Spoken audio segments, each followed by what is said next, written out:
Integrated fish. నమస్కారం sir. నా పేరు రాజేంద్ర ప్రసాద్ సార్. మాది ఉంటూరు మండలం వెల్లమెల్లి గ్రామం సార్. నేను చదువుకుని వ్యవసాయం మొదలుపెట్టాను సార్. ఫస్ట్లో నేను ప్యాడీ ఒకటే చేసేవాడిని సార్. అప్పుడు అంతగా ఆదాయం రావట్లేదని తమ సహకారంతో 55,000 మాకు సబ్సిడీ ఇచ్చేసారు. అప్పట్లో ఇచ్చాక నేను ఇలా తీసుకున్నాను సార్. ఈ మధ్యలో మట్టి తీసుకుని బన్స్ మీద వేసుకుని మయానము 50 సెంట్స్ ప్యాడీ తీసుకున్నాను సార్. ఈ బన్స్ మీద వచ్చేసి ప్రతి సీజనల్ ఫ్రూట్ అలాగే వెజిటేబుల్స్ కూడా అన్ని కవర్ అయ్యేలాగా వేసుకుని ప్యాడీ వచ్చి దేశీ వెరైటీ కూచిపటాలు వేస్తాను సార్.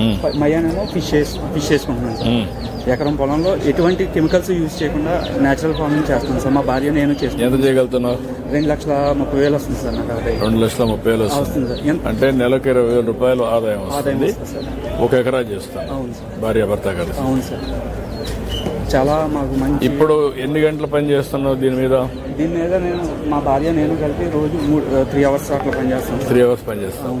ఇది ఇంకా సైంటిఫిక్ అయితే 2 ఎకరాలు మీరే మేనేజ్ చేయగలుగుతారా? చేయగలుగుతాం సార్. మేమే చేయగలుగుతాం సార్. 2 ఎకరాలు చేయగలుగుతాం. అప్పుడు 40,000 వస్తుంది. 40,000 వస్తుంది సార్.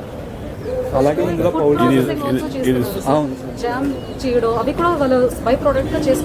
ఇప్పుడు నువ్వు చేసిన దాంట్లో నీకు దీన్ని ఒక 10 ఎకరాలు చేసి 4-5 ఫ్యామిలీలు కలిసి దానికి కావాల్సిన బ్యాక్వర్డ్ ఫార్వర్డ్ ఇంటిగ్రేషన్ మార్కెటింగ్ అవన్నీ నెట్వర్క్ చేసి చేయగలుగుతావు. దానివల్ల లాభం ఏంటి? నేను ఏమంటాను, నువ్వు 1 ఎకరా చేస్తున్నావు, 10 ఎకరాలు చేస్తావు అనుకో, ఇదే మోడల్. ఒక 4-5 ఫ్యామిలీలు తీసుకుంటావు అనుకో, వాళ్లే పని చేస్తారు, నువ్వు మేనేజ్ చేస్తావు. మేనేజ్ చేస్తే కొంత డబ్బులు వస్తుంది. దాని బేస్ చేసుకుంటే మినిమం నా లెక్క ప్రకారం వాళ్ళకు మనిషికి 20,000-25,000 రూపాయలు ఇంట్లో కూర్చొని ఆదాయం సంపాదించే పరిస్థితి వస్తుంది.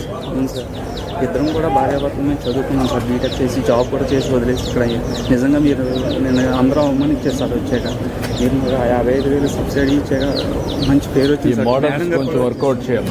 ఇది వెరీ గుడ్ మోడల్. సాయిల్ కూడా సపోర్ట్ చేస్తుంది. సాయిల్ సపోర్ట్ చేస్తుంది. మోడల్ మంచి అట్ట కదా. ఈ మోడల్స్ అన్ని స్టడీ చేసి స్టాండర్డైజ్ చేసి ఇంటిగ్రేట్ చేసి రిప్లికేషన్ స్కేలింగ్ ఈ 2 జరగాలి. అప్పుడు ఎప్పుడైతే రిప్లికేషన్ చేస్తారో, ఇప్పుడు అతను చేశాడు, నాకు ఒక ఐడియా వచ్చింది, మీకు ఆ ఆలోచన రావాలి. 1 ఎకరా చేస్తున్నా, ఒక 10 ఏకర్స్ చేశారనుకోండి, క్లస్టర్ కింద చేసి 5-6 మంది 10 మంది పని చేస్తారు. అప్పుడు అక్కడ నుంచి మార్కెటింగ్ ఇవన్నీ ఈజీ అవుతాయి. ఆ క్లస్టర్ అప్రోచ్ తీసుకోవాలి.